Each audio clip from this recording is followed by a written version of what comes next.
안녕하세요. 은호레터의 은호입니다. 10월 5일 토요일 전달드린 뉴스는 다음과 같습니다. 금요일 미국 주식시장은 예상보다 강한 고용 보고서에 힘입어 큰 폭으로 상승하며 마감했습니다. 저커버그가 세계 우위 부자에 등극했습니다.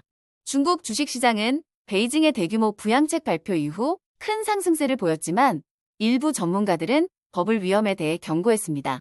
브라질에서 최악의 가뭄이 발생하며 커피, 설탕, 대두 등의 작물 생산에 심각한 영향을 미치고 있습니다. 유럽연합은 중국산 전기차에 대해 최대 45%의 관세를 부과하기로 결정했습니다. 알파벳의 웨이모가 현대차와 협력해 전기차 로보택시를 확장할 계획입니다. 로빈후드가 영국 사용자를 대상으로 영국 주식 투자 서비스를 제공하는 방안을 검토 중입니다. 메타가 영상을 생성하는 새로운 AI 모델 무비젠을 발표했습니다. 자세하게 하나씩 살펴볼까요? 금요일 미국 주식시장은 예상보다 강한 고용 보고서에 힘입어 큰 폭으로 상승하며 마감했습니다. S&P 500 지수는 0.9%, 나스닥 지수는 1.2%, 다우 지수는 0.81% 상승했습니다. 9월 비농업 고용이 25만 4천 건 증가하면서 예상치인 15만 건을 크게 상회했고 실업률은 4.1% 하락했습니다. 이로 인해 경제 회복력이 확인되었고 시장의 연착륙 기대가 높아졌습니다. 테슬라, 아마존, 넷플릭스 등 대형 기술주들이 상승하며 나스닥의 상승을 이끌었으며 S&P 500 지수 중 금융주 섹터는 1.6% 상승하며 사상 최고치를 경신했습니다.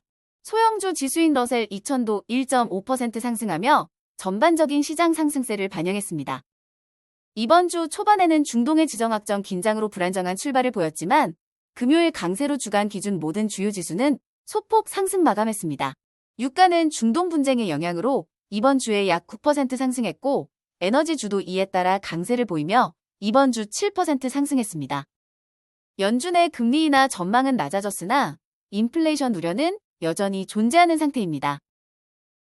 마크 저커버그는 제프 베조스를 제치고 2위 부자가 되었습니다. 메타 주식이 상승하면서 저커버그의 순자산은 2,062억 달러에 도달했으며 이는 베조스보다 11억 달러 많고 앨런 머스크보다 약 500억 달러 적은 수치입니다. 메타는 2분기 매출이 예상보다 좋았고 AI 챗봇에 활용되는 대형 언어 모델 개발에 박차를 가하면서 주가가 23% 상승했습니다. 저커버그는 올해 780억 달러의 자산을 늘려 세계에서 가장 많이 자산이 증가한 인물이 되었습니다. 중국 주식시장은 베이징의 대규모 부양책 발표 이후 큰 상승세를 보이며 홍콩의 항생 중국 기업 지수는 9월 저점 이후 약 36% 상승했습니다.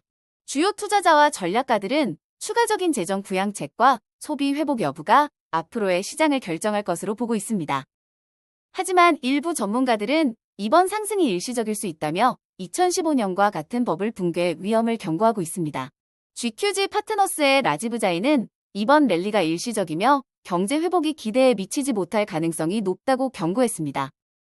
그는 과거 2022년의 재개장 거래와 유사한 상황이 될 수 있다고 보며 중국의 깊은 부동산 문제와 약한 소비가 여전히 해결되지 않았음을 강조했습니다. 노무라 홀딩스의 경제학자들도 이번 주식의 급등이 2015년과 유사한 버블 붕괴로 이어질 위험이 있다고 경고했습니다. 노무라는 부동산 위기와 높은 지방정부 부채, 지정학적 긴장 등의 경제적 취약점이 여전히 남아있어 조심스러운 접근이 필요하다고 밝혔습니다.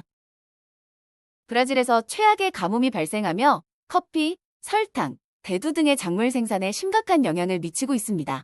이는 전 세계 식품 가격 상승 위험을 초래하고 있으며 브라질이 세계에서 가장 중요한 농산물 수출국 중 하나라는 점에서 그 영향이 클 수 있습니다. 브라질은 2012년부터 만성적인 가뭄을 겪고 있으며 이러한 문제로 매년 GDP의 0.8에서 1.6% 손실이 발생하고 있습니다. 커피 작물의 생산 감소와 대규모 산불은 브라질 경제와 환경에 큰 타격을 받고 있으며 설탕 가격은 9월에 16% 상승했습니다.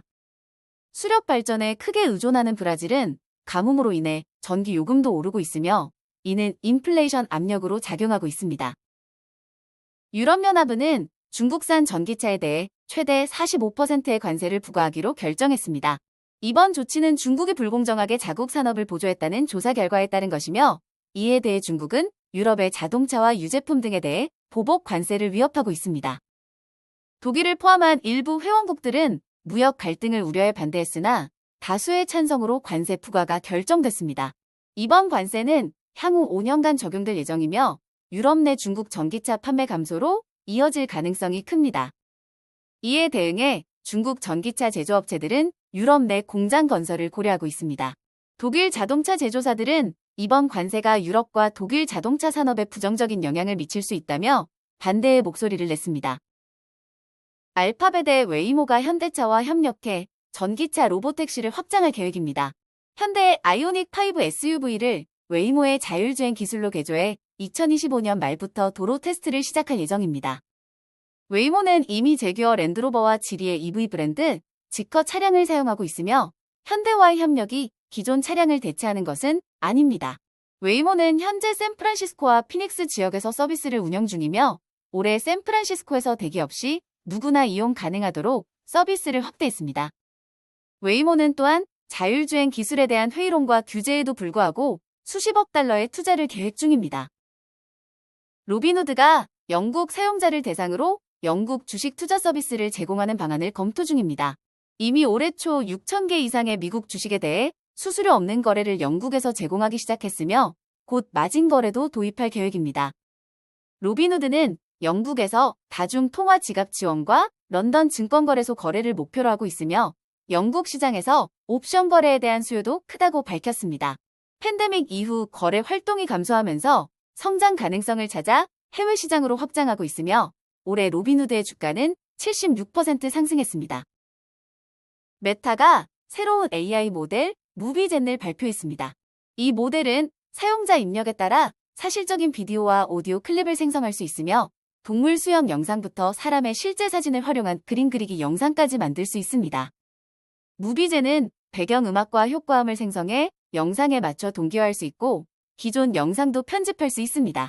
비디오는 최대 16초, 오디오는 최대 45초 길이로 생성할 수 있으며 경쟁사 모델들과 비교해 좋은 성능을 보인다고 합니다. 메타는 무비젠을 공개 배포하지 않고 엔터테인먼트 업계와 콘텐츠 제작자와 협력해 활용할 계획입니다. 오늘 전달해드릴 뉴스는 여기까지입니다. 들어주셔서 너무 감사드리고 은퇴하는 그날까지 파이팅입니다. 도움이 되셨다면 좋아요와 구독 부탁드립니다.